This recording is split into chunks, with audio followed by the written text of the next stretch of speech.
Hello guys, आज हम देखेंगे अपनी गेट प्रिपरेशन सीरीज़ में क्वेश्चन नंबर 23, जहां पर हमें फाइंड आउट करना है इस इंटीग्रेशन की वैल्यू। बेसिकली इस टाइप के क्वेश्चन आप क्लास 12th में आप लोगों ने करे होंगे और ये गेट के लिए भी इम्पोर्टेंट है।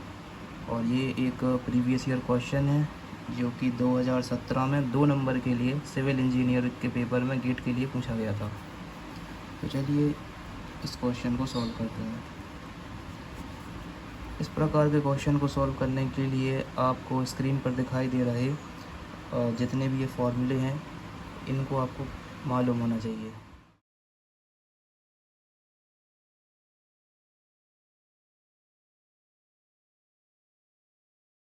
ठीक है, तो बेसिकली इस क्वेश्चन में हमें गिवन है i इक्वल टू, ये एक लिमिट वाला क्वेश्चन है। ठीक,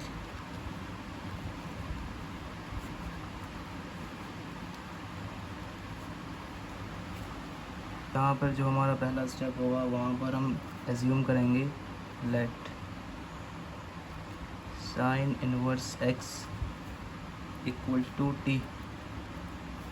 ठीक है, और अगर हम इसे डिफरेंशिएट करें, differentiate with respect to x both side, then here we will get sine inverse का डिफरेंशिएशन होता है ये। ठीक है, और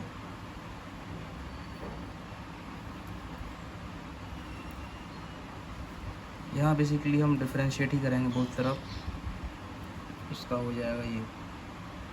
ठीक है, तो बेसिकली अगर हम अपने क्वेश्चन को थोड़ा और सिंप्लीफाई करके लिखें तो हम इसे लिख सकते हैं sine inverse x whole square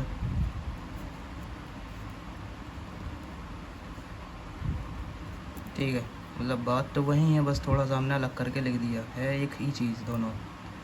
तो यहाँ पर जो इसकी वैल्यू है वो हो जाएगी dt और इसकी वैल्यू है t। और ये क्योंकि एक लिमिट वाला क्वेश्चन है इसलिए थोड़ा यहाँ पर एक डिफरेंट चीज़ ये होगी कि हमें लिमिट की वैल्यू भी चेंज करनी होगी। तो उसके लिए हम एक काम करेंगे, यहाँ पे सबसे पहले हमें लिमिट के लिए एक काम करेंगे, x equals to 0, if x equals to 0 then t equal to sine inverse 0 और साइन इनवर्स 0 इक्वल टू 0। ठीक है, तो हमारी ये हो जाएगी पहली लिमिट, और यहाँ दूसरी एट x इक्वल्स टू 1। ठीक है, t equal to sine inverse 1, हम साइन इनवर्स 1 की वैल्यू निकालेंगे।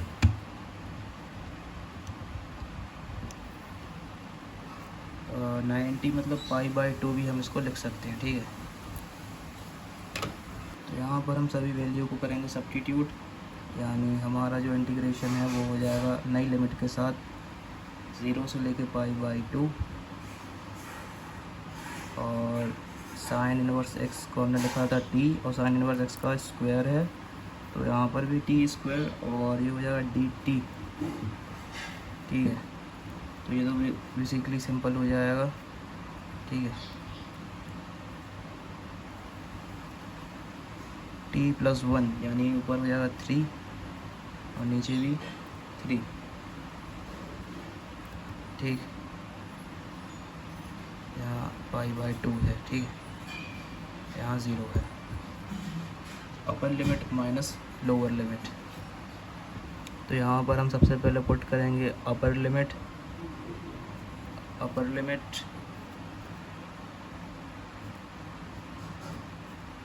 Minus lower limit.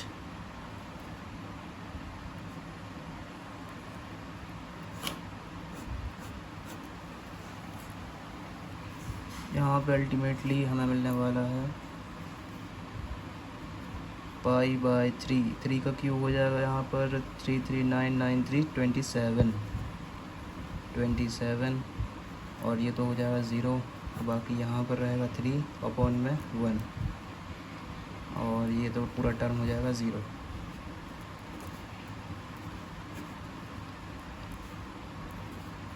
इसका हो जाएगा रेसिप्रोकल।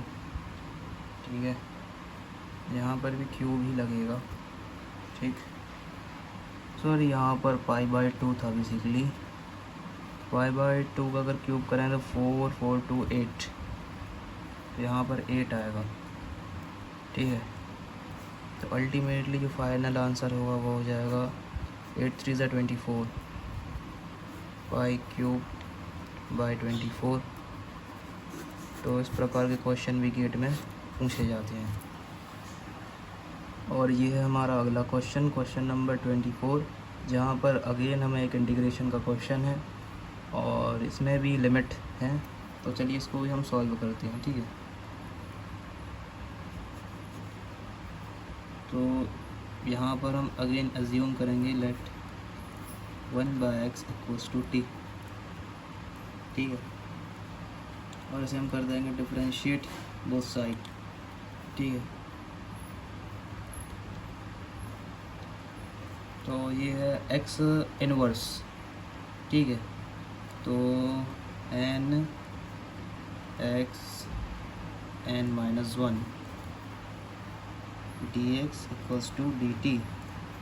यानी अगर हम इसे थोड़ा सिंप्लीफाई करके लिखें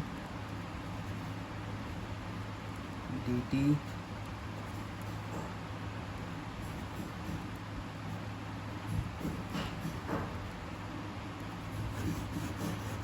ठीक है, अगर हम अपने क्वेश्चन को थोड़ा सिंप्लीफाई करके लिखें तो यहाँ पर जो लिमिट है वो है 2/π, यहाँ पर है 1/π, और ये हमें गिवन है cos 1/x, और बाकी हम इसे लिख सकते हैं कुछ ऐसा, और इसका हम सब्स्टिट्यूट करेंगे -dt की वैल्यू के साथ। यहाँ पर हम अपनी लिमिट को भी जो है मॉडिफाइड करेंगे, सिंस जो हमने अज्यूम किया था 1/x = t। ठीक है, अगर हम यहाँ पर x को सब्स्टिट्यूट कर दें अपनी लोअर लिमिट की वैल्यू जो कि है 1/π, तो हमें कुछ मिलेगा t की वैल्यू ये। ठीक, और अल्टीमेटली जो हमारी लोअर लिमिट हो जाएगी वो हो जाएगी π। ठीक है, सिमिलरली फॉर अपर लिमिट, अगर हम अपर लिमिट की बात करें तो सिंस हमने जो अज्यूम किया है 1/x = t, अगर हम x की जगह अपनी यहाँ पर अगर हम x की जगह लोअर लिमिट की वैल्यू अपर लिमिट की वैल्यू रखते हैं, सॉरी, तो अपर लिमिट की वैल्यू हो जाएगी यहाँ पर 2/π, और अल्टीमेटली यहाँ पर ये हो जाएगा हमारा अपर लिमिट π/2 के इक्वल। ठीक है, तो ये है हमारी upper limit, new upper limit, new lower limit, इसे हम करेंगे सब्स्टिट्यूट, और 1/x की जगह रखेंगे हम t। तो चलिए सॉल्व करते हैं अपने क्वेश्चन को। फाइनली हमने यहाँ पर अपनी सारी वैल्यूज़ को कर लिया है सब्स्टिट्यूट, और अब आगे यहाँ पर हम डेफिनेट इंटीग्रेशन की ये प्रॉपर्टी का इस्तेमाल करेंगे।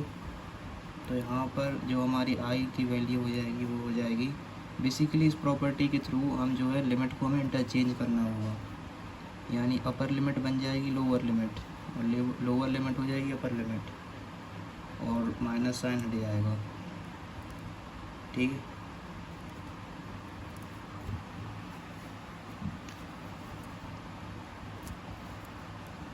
तो यहाँ पर जो हमारा इंटीग्रेशन है वो फाइनली हो जाएगा sin t।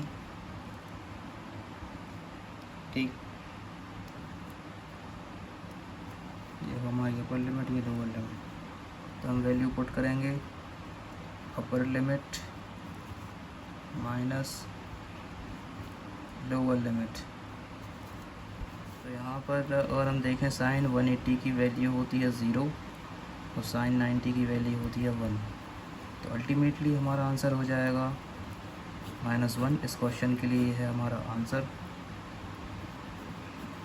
चलिए देखते हैं अपने क्वेश्चन नंबर। अब हम देखते हैं अपना क्वेश्चन नंबर 25, जहाँ पर अगेन हमें वैल्यू फाइंड आउट करनी है अपने इंटीग्रेशन की, जो कि लोअर लिमिट है 0, अपर लिमिट है पाई, और हमारा फंक्शन है x² cos x dx। तो ये भी गेट में पूछा हुआ क्वेश्चन है, ठीक है। तो बेसिकली आप लोगों को देख के ही पता चल रहा होगा, यहाँ लगेगा इंटीग्रेशन का मल्टीप्लाई वाला रूल। तो अगर हम इंटीग्रेशन में मल्टीप्लिकेशन के रूल को डिस्कस करें तो for example u integration v, जो कि मल्टीप्लाई में है, u इंटू वी का जो इंटीग्रेशन है वो होगा u integration v minus integration differentiation of u, ठीक है, इंटीग्रेशन ऑफ v, और ये पूरे टर्म का इंटीग्रेशन होगा। तो ये है मल्टीप्लिकेशन रूल ऑफ इंटीग्रेशन, ठीक है। किसको हम i लेंगे, किसको हम u लेंगे, ये बेसिकली डिसाइड होगा हमारे एक रूल से, जिसे हम कहते हैं आइलेट। तो अगर हम अपने क्वेश्चन में बात करें तो एक हमारे पास एक्स स्क्वायर जो कि है एक अलजेब्रिक टर्म, और एक है कॉस एक्स जो कि है एक ट्रिग्नोमेट्रिक टर्म। तो अगर हम अपने फॉर्मेट में देखें तो यहाँ पर हमें साफ दिख रहा है कि जो हमारा u होगा वो होगा अलजेब्रिक टर्म यानी एक्स स्क्वायर, और जो हमारा v होगा वो होगा कॉस एक्स यानी एक ट्रिग्नोमेट्रिक टर्म। इस क्वेश्चन को हम डायरेक्ट सॉल्व करेंगे। यहाँ पर अगर हम बात करें तो इंटीग्रेशन ऑफ कॉस एक्स होता है पॉजिटिव साइन एक्स, और इंटीग्रेशन ऑफ साइन एक्स वो होता है माइनस कॉस एक्स। तो ये चीज़ आप याद रखिए, ठीक है। तो यहाँ पे सबसे पहले u integration v minus integration differentiation of u यानी 2x इंटीग्रेशन ऑफ v, ठीक है। तो यहाँ हो जाएगा ये साइन x, और ये लिमिट यहाँ पर लगेगी साइन x माइनस इस 2 को हम निकाल लेते हैं बाहर, अंदर बचेगा x साइन x, ठीक है। तो अगेन यहाँ पर जो है मल्टीप्लिकेशन रूल अप्लाई हुआ।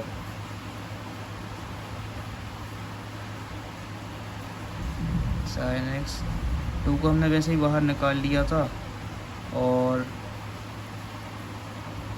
u इंटीग्रेशन v, तो यहाँ पर हम थोड़ा डायरेक्ट करेंगे, minus integration differentiation of u integration of v, ठीक है, अपर लिमिट और ये लोअर लिमिट, ठीक। अब इसको हम आगे करेंगे सॉल्व, ठीक है। ये एक्स स्क्वायर यहाँ साइन एक्स आ जाएगा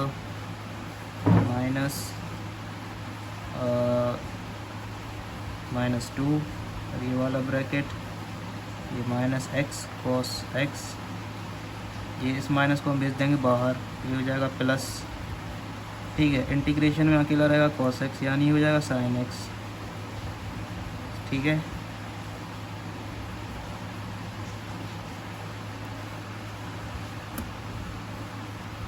तो यहाँ पर जैसे ही हम थोड़ा और क्लियरली लिखेंगे, x square sine x bracket हम खोलेंगे minus minus plus 2x cos x, ठीक है।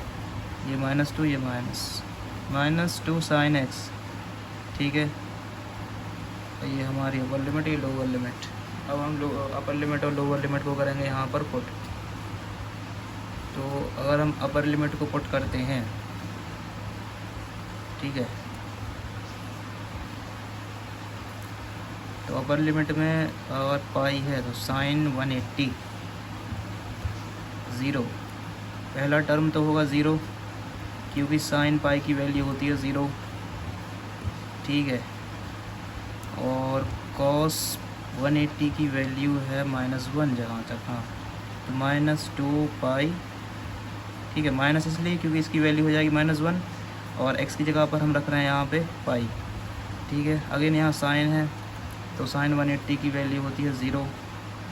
ये हो गई हमारी अपर लिमिट पुट।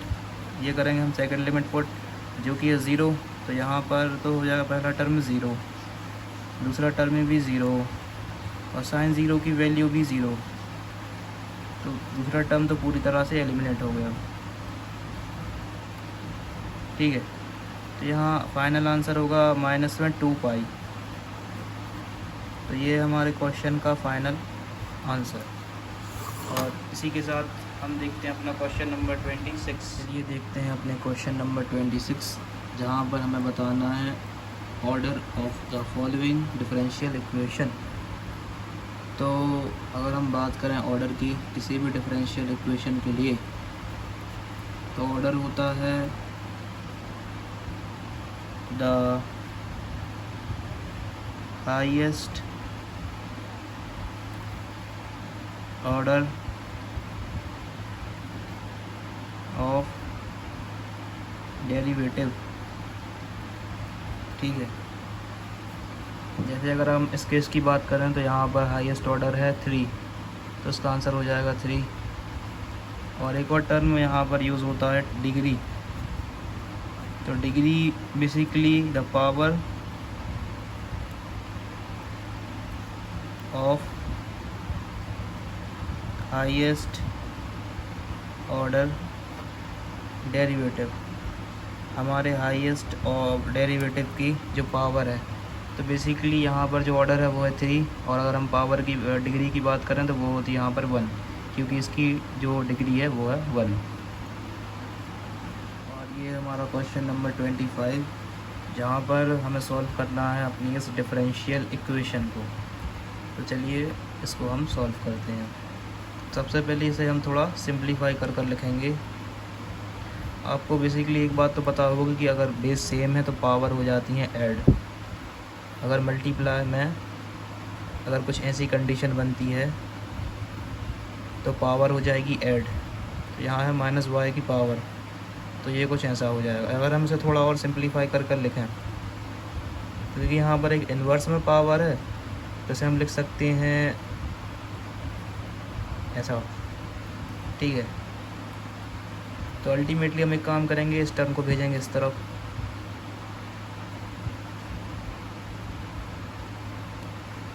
और इस वाले को भेजेंगे हम उस तरफ।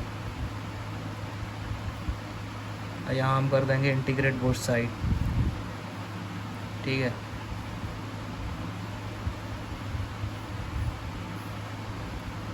तो हमने कर दिया integrate both side.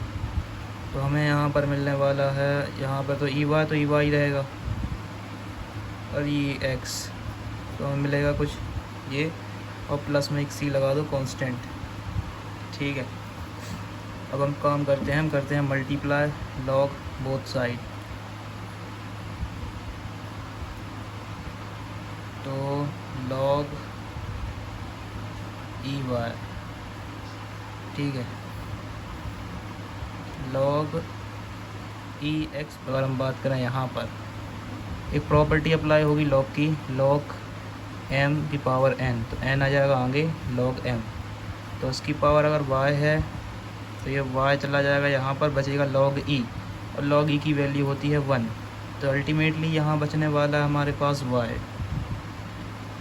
Equals to log e x plus constant, ठीक है। तो y equals to log e x plus constant, तो ये हमारा आंसर।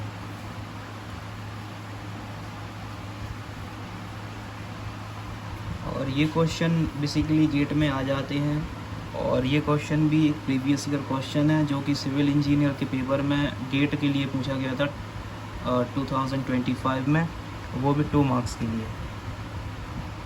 तो चलिए देखते हैं हम अपना अगला क्वेश्चन 28। तो ये है हमारा क्वेश्चन नंबर 28, जहाँ पर हमें सॉल्यूशन बताना है इस डिफरेंशियल इक्वेशन के लिए। चलिए सॉल्व करते हैं इस क्वेश्चन को। सॉल्व करने से पहले एक बात ये बताना चाहूँगा कि ये है हमारी गेट प्रिपरेशंस की series for civil engineering student, जहाँ पर हमारी कोशिश रहेगी कि हम ज़्यादा से ज़्यादा प्रीवियस ईयर क्वेश्चन कर पाएँ।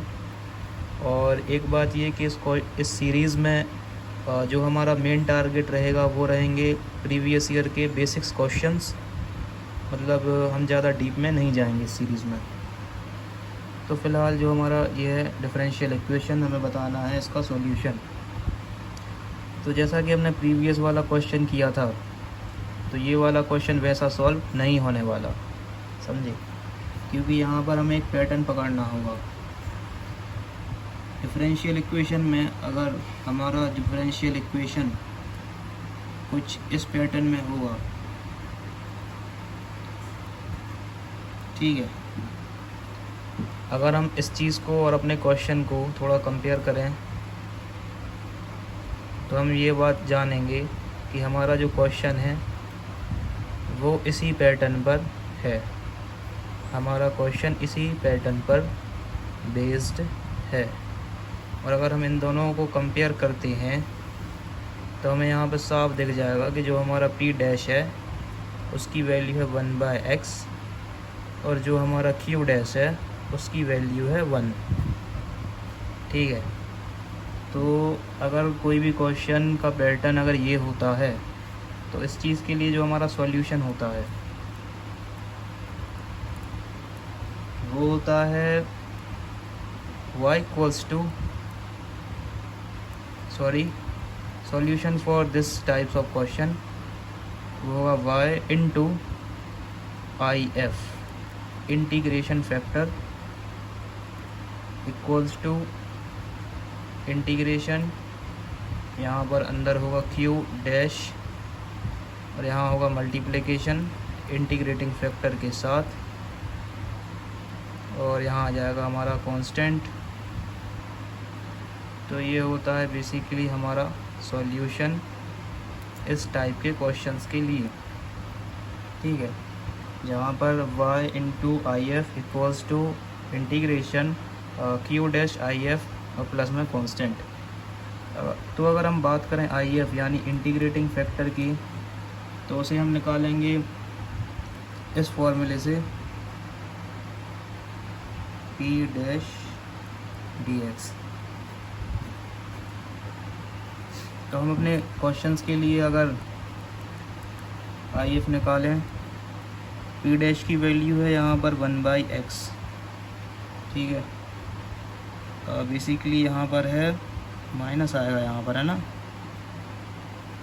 तो माइनस 1/x है, माइनस बाहर 1/x यहाँ पर, तो ये हो जाएगा माइनस log x, ठीक है। अब log की जो प्रॉपर्टी है log m power n equals to n log m, उस प्रॉपर्टी की हेल्प से हम इसे लिख पाएंगे कुछ इस प्रकार से, ठीक है। और यहाँ पर एक और प्रॉपर्टी हमें याद रखनी है कि e log, अगर e की पावर log x है तो होता है x। तो अल्टीमेटली अगर हम देखें तो हमारा जो इंटीग्रेटिंग फैक्टर है वो 1/x हो जाएगा, ठीक है। तो इंटीग्रेटिंग फैक्टर तो हमारा आ चुका है। अब हम बढ़ते हैं सॉल्यूशन की तरफ। तो हमारा जो इंटीग्रेटिंग फैक्टर है वो आ चुका है 1/x। तो अब जो हमारा सॉल्यूशन होगा वो होगा y into integrating factor equal to integration, यहाँ पर आएगा Q डैश जिसकी वैल्यू थी 1, again integrating factor dx plus c, तो ये हो जाएगा y/x, और यहाँ 1 है 1/x का इंटीग्रेशन log x, ठीक है। और एक हम कांस्टेंट भी लिख लेते हैं log k, ठीक, और हम x को भेजते हैं उस तरफ। और यहाँ पर log की property log a plus log b equals to log A B. तो ये x हमने भेजा वहाँ पर, और इन दोनों पर log की प्रॉपर्टी तो log kx। ठीक है, तो अल्टीमेटली जो हमारा आंसर है वो होगा ये। और अब हम देखते हैं क्वेश्चन नंबर 29। तो ये है हमारा क्वेश्चन नंबर 29, जहाँ पे अगेन हमें सॉल्व करना है एक डिफरेंशियल इक्वेशन को। और हमारी इक्वेशन है dy/dx। तो यहाँ पर मल्टीप्लाई का रिलेशन है, मतलब जो हमने प्रीवियस क्वेश्चन किया था उस जैसा ये क्वेश्चन नहीं होगा। ठीक है, क्योंकि यहाँ पर जो है चीज़ें मल्टीप्लाई हो रही हैं और प्लस माइनस तो है ही नहीं। ठीक है, तो यहाँ पर हमसे सॉल्व करते हैं। तो ये हमारी डिफरेंशियल इक्वेशन। ठीक है, तो यहाँ पर हम एक काम करते हैं, सबसे पहले जो हमारा dy है उसे हम भेजते हैं अपने राइट हैंड साइड। तो जो हमारा dy है उसे हम सेंड करते हैं राइट हैंड साइड। ठीक है, तो ये बेसिकली एक इक्वेशन है जहाँ पर अगर हम दोनों तरफ यानी लेफ़्ट हैंड साइड और राइट हैंड साइड डिनोमिनेटर और न्यूमिनेटर को इंटरचेंज कर सकते हैं।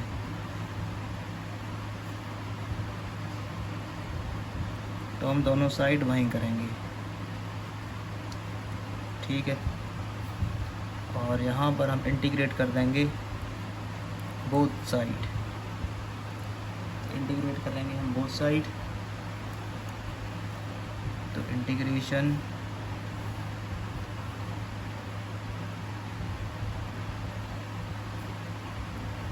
और यहाँ हो जाएगा ये इंटीग्रेशन 1/y log y और ये। ठीक है,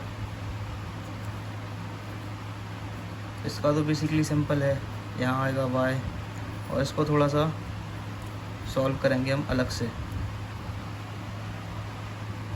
तो इस इक्वेशन को हम थोड़ा सा ऐसा भी लिख सकते हैं 1/x और यहाँ पे 1/log x dx। ठीक है, और ये हो जाएगा y। तो ऐसा लिखने से बात तो चेंज नहीं हुई, बात तो है वहीं।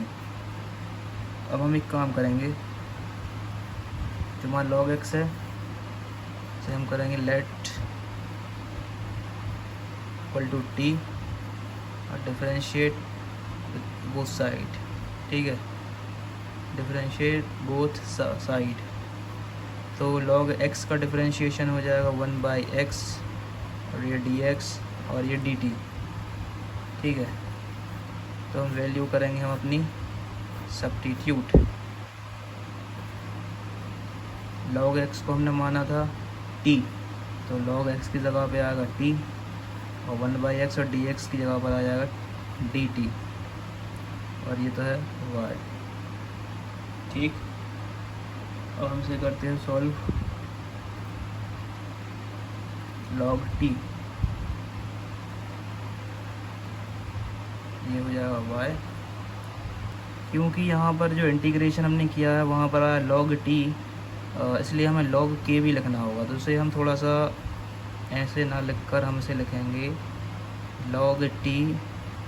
ठीक है, और अपना कांस्टेंट log k और ये अपना y।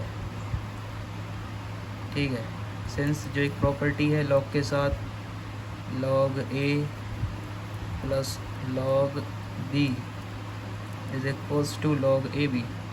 ठीक है, तो उसी प्रॉपर्टी के तहत जो हमारा आंसर है वो हो जाएगा y equal to log kt। तो ये जो है हमारा आंसर। क्वेश्चन में थोड़ी मिस्टेक ये हो गई थी कि यहाँ पर जो है हमें लिखना होगा log y, क्योंकि यहाँ पर जो इंटीग्रेशन हो रहा है वो हो रहा है 1/1/y का, जिसका आंसर होगा log y। ठीक है, तो हम ln y भी लिख सकते हैं, ln y। ठीक, तो हम यहाँ पर एक काम करते हैं, इसे हम लिख देंगे लॉग की प्रॉपर्टी इस्तेमाल करेंगे यहाँ पर। सबसे पहले इसे लिख देंगे लॉग के टी, और यह लॉग वाई, लॉग से लॉग कैंसल, और टी की वैल्यू थी लॉग एक्स, यानी जो हमारा आंसर होगा वो हो जाएगा K log x equals to y. ठीक है, ये होगा हमारा आंसर। तो ये है हमारा क्वेश्चन नंबर 30, जहाँ पर हमें ये डिफरेंशियल इक्वेशन गिवन है और हमें इसके सॉल्यूशन बताना है। तो अगर हम अपनी डिफरेंशियल इक्वेशन को गौर से देखते हैं तो यहाँ पर हम देखेंगे कि जो इसका ऑर्डर है वो यहाँ पर मैक्सिमम जो हाईएस्ट डेरिवेटिव है वो है डी स्क्वायर वाई अपन डी एक्स स्क्वायर, तो इसका ऑर्डर होगा 2। और क्योंकि इसकी जो डिग्री है, क्योंकि हमारे जो गिवन डिफरेंशियल इक्वेशन की जो डिग्री है वो है 1, और यहाँ पर किसी मल्टीप्लाई का रिलेशन है नहीं, और यहाँ पर राइट हैंड साइड है 0। तो इन सब बातों से एक कंक्लूज़न निकल सकता है कि this is homogeneous, this is, वैसे तो और भी बहुत से फैक्टर हैं लेकिन आप ऐसे भी निकाल सकते हैं कंक्लूज़न कि this is homogeneous linear differential equation. ठीक है, और ऐसे सॉल्व करते हैं एक अलग तरीके से, जैसे हम इस क्वेश्चन में देखेंगे। सबसे पहले यहाँ पर हमें एक काम करना होगा कि हम रिप्लेस करेंगे डी वाई डी एक्स को डी के साथ, and D square by D x square को डी स्क्वायर के साथ। ठीक है, और y को हम ले लेंगे यहाँ पर कॉमन, y को हम लेंगे यहाँ पर कॉमन।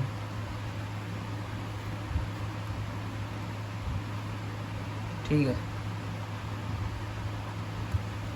तो यहाँ पर हमें एक ऑक्सिलरी इक्वेशन बनानी होगी, मतलब यहाँ पर इसी फॉर्मेट से जो ब्रैकेट के अंदर हमने लिखा है वहाँ से हम एक ऑक्सिलरी इक्वेशन निकालेंगे। उस ऑक्सिलरी इक्वेशन के हम रूट्स निकालेंगे। सबसे पहले जो अगर हम इस फॉर्मेट को देखें तो जो हमारी ऑक्सिलरी इक्वेशन होगी, auxiliary equation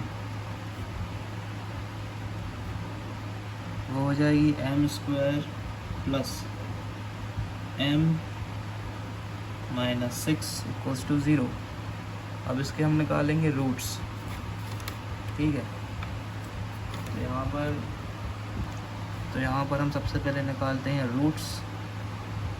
equation highest degree है हमारी सेकंड, और ए की वैल्यू है 1, बी की वैल्यू 1, सी की वैल्यू -6।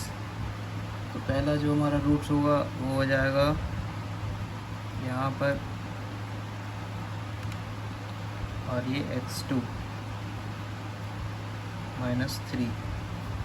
तो अगर हम देखें इन दोनों को तो ये है रियल एंड डिफरेंट, ये है रियल एंड डिफरेंट,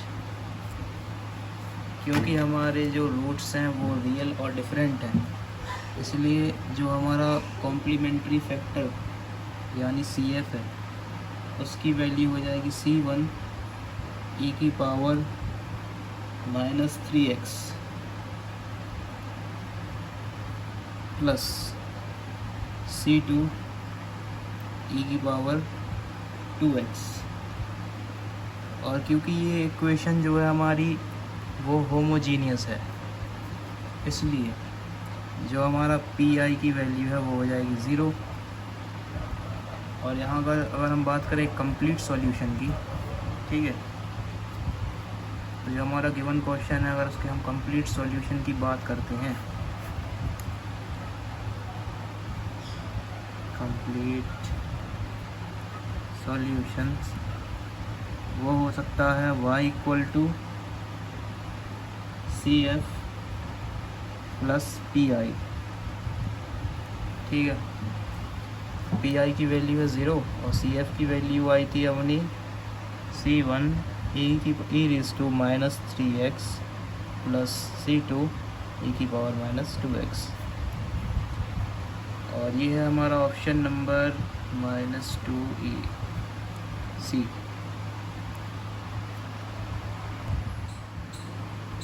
चलिए देखते हैं अपने क्वेश्चन नंबर 31 को, जहाँ पर हमें अगेन इस डिफरेंशियल इक्वेशन को करना है सॉल्व। ठीक है, तो ये भी पिछली बार की तरह ही सॉल्व होगा। तो अगर हम इस डिफरेंशियल इक्वेशन को ध्यान से ऑब्ज़र्व करते हैं तो यहाँ पर जितने भी डेरिवेटिव प्रेजेंट हैं, बेसिकली एक ही डेरिवेटिव प्रेजेंट है, तो उसकी जो पावर है वो है 1, यानी डिग्री है 1। डेरिवेटिव की जो डिग्री है अगर वो 1 है और आपस में मल्टीप्लाई भी ना हो डेरिवेटिव, तो ये है एक लीनियर। ठीक है, और अगर एक शॉर्ट ट्रिक की तरह बात की जाए तो जो हमारा राइट हैंड साइड पे अगर 0 है तो फिर हमारी जो इक्वेशन है वो हो जाएगी होमोजीनियस। तो बेसिकली ये है एक linear plus homogeneous differential equation. ठीक है, जिसका सॉल्यूशन होगा पिछली बार की तरह। तो अगेन यहाँ पर जो हम डेरिवेटिव है बेसिकली यही है, तो इसे हम इससे करेंगे रिप्लेस और हमारी इक्वेशन हो जाएगी कुछ इस तरह से, जहाँ पर हम लेंगे y को कॉमन। ठीक है, तो यहाँ पर जो हमारी ऑक्सिलरी इक्वेशन है वो आ जाएगी m² + 1 = 0। तो हम इसके निकालते हैं रूट्स। तो यहाँ पर इक्वेशन हाईएस्ट डिग्री है सेकेंड और 1 0 कांस्टेंट है 1। तो इसके जो इक्वेशन, अगर इसके हम रूट्स की बात करें तो वो एक complex pair of complex number होंगे, जैसा कि आप लोग भी देख सकते हैं i1.i, और यहाँ दूसरा रूट देखें तो वो भी कॉम्प्लेक्स नंबर के फॉर्म में गिवन है। तो यहाँ पर हम लिख सकते हैं कि since root are in the form of pair of complex number, since root are in the form of complex number, यानी अल्फ़ा प्लस आयोटा बीटा, तो एक रूट्स जो हैं कॉम्प्लेक्स नंबर की फॉर्म में है। ठीक है, जहाँ पर हम लिख सकते हैं कि जो हमारा वेयर अल्फ़ा को हम अज्यूम कर लेंगे 0 एंड बीटा को हम लिख सकते हैं 1 के इक्वल। ठीक है, तो ऐसे केस में अगर देखें तो जो हमारा कॉम्प्लीमेंट्री फैक्टर यानी CF की वैल्यू है, इस केस में जो हमारा CF की वैल्यू है वो आती है e⁻⁴x,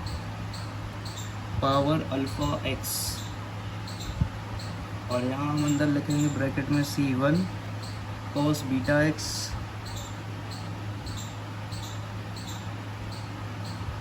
plus C2 sin βx।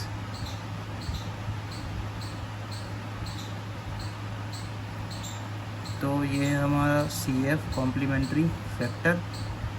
और अगेन क्योंकि जो हमारा इक्वेशन है वो थी लीनियर और होमोजीनियस, पी आई की वैल्यू हो जाएगी 0। ठीक है, और इसके कंप्लीट सॉल्यूशन की अगर हम बात करें तो वो कंप्लीट सॉल्यूशन होगा y = complementary factor plus P आई।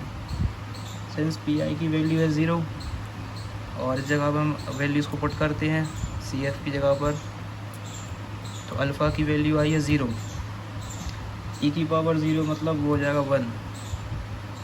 ठीक है, बेसिकली हम लिख ही लेते हैं C1 cos x plus C2 sin x। ठीक,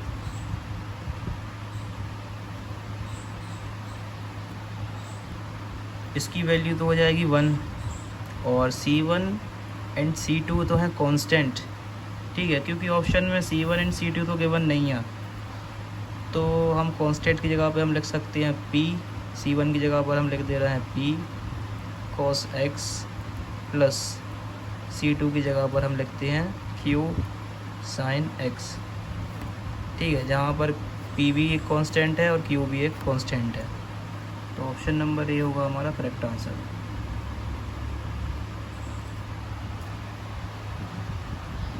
तो ये हमारा क्वेश्चन नंबर 32, और चलिए डिस्कस करते हैं इसके सॉल्यूशन पर। और इस क्वेश्चन में हमसे कहा गया है, बेसिकली यहाँ पर हमें दी गई है एक डिफरेंशियल इक्वेशन, और हमें बताना है कि ये डिफरेंशियल इक्वेशन किसको रिप्रेजेंट कर रहा है, एलिप्स को, सर्कल को, पैराबोला या हाइपरबोला। तो सबसे पहले जो हमारी डिफरेंशियल इक्वेशन है जो हमें गिवन है उसे हम लिख लेंगे। तो ये हमारी डिफरेंशियल इक्वेशन, इसे हम करेंगे थोड़ा सा सिंप्लीफाई। ठीक है, तो इसे बेसिकली अगर हम बोथ साइड मल्टीप्लाई कर दें dx का,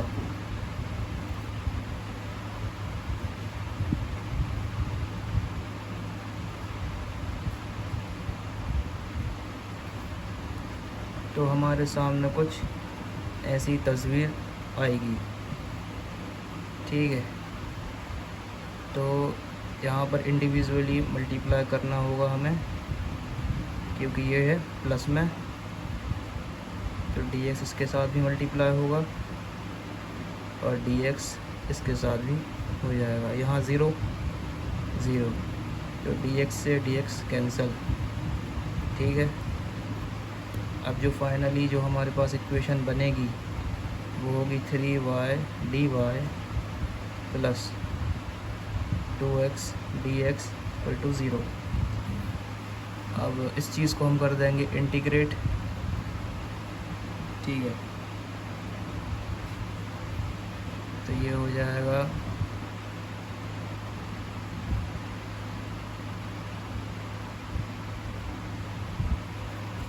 ठीक। तो यहाँ पे जो सिंपल जो हमारा रूल है इंटीग्रेशन का, x की पावर n वो होता है x n plus 1 n plus 1। तो इस सिंपल रूल से हम करेंगे इंटीग्रेशन।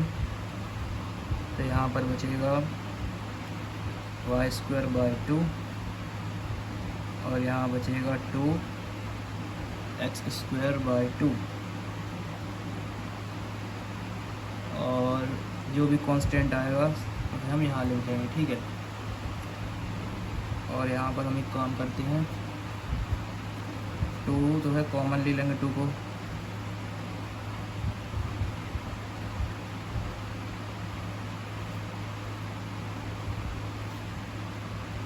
C। ठीक, और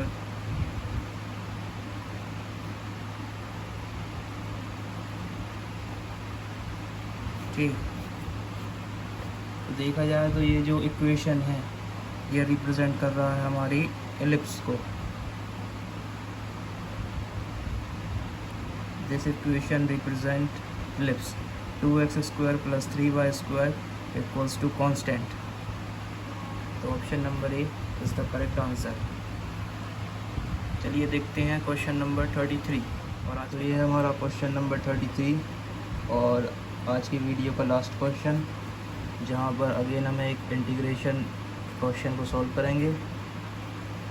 तो हमारा जो क्वेश्चन है वहाँ पर हमसे कहा गया कि हमें इंटीग्रेट करना है cos 6x root 1 plus sine 6x dx। ठीक है, तो यहाँ पर सबसे पहले हम एक काम करेंगे, एज्यूम करेंगे let 1 plus sine 6x equal to T. इसे टी के लिए एज्यूम करेंगे और हम इसे कर देंगे differentiate from both side, differentiate both side. तो यहाँ पर ये हो गया डिफरेंशिएट, जहाँ पर हमें cos 6x dx की वैल्यू मिली है 1/6 dt। तो इन सभी वैल्यूज़ को हम करेंगे सब्स्टिट्यूट। 1 प्लस साइन 6x की जगह पर हम लिखेंगे t और cos 6x dx की जगह पर हम लिखेंगे 1/6 dx। ठीक है, t 1/6 dx, 1/6 चला जाएगा बाहर, यहाँ बचेगा dt। तो जिस टर्म के ऊपर अगर रूट है तो उसको हम लिख सकते हैं 1/2 की पावर। ठीक है, तो अगेन इंटीग्रेशन के एक सिंपल से फॉर्मूला से हम इसे कर लेंगे सॉल्व। ठीक है, 1/6 t 1/2 प्लस 1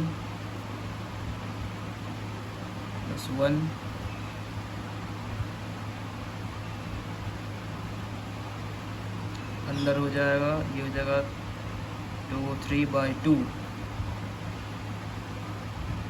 3/2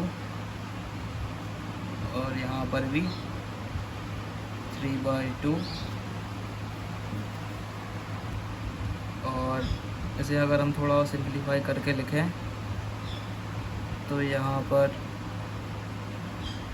इस वाली टर्म का हो जाएगा रेसिप्रोकल, यानी 2 ऊपर 3 नीचे। ठीक है, यानी ये बचेगा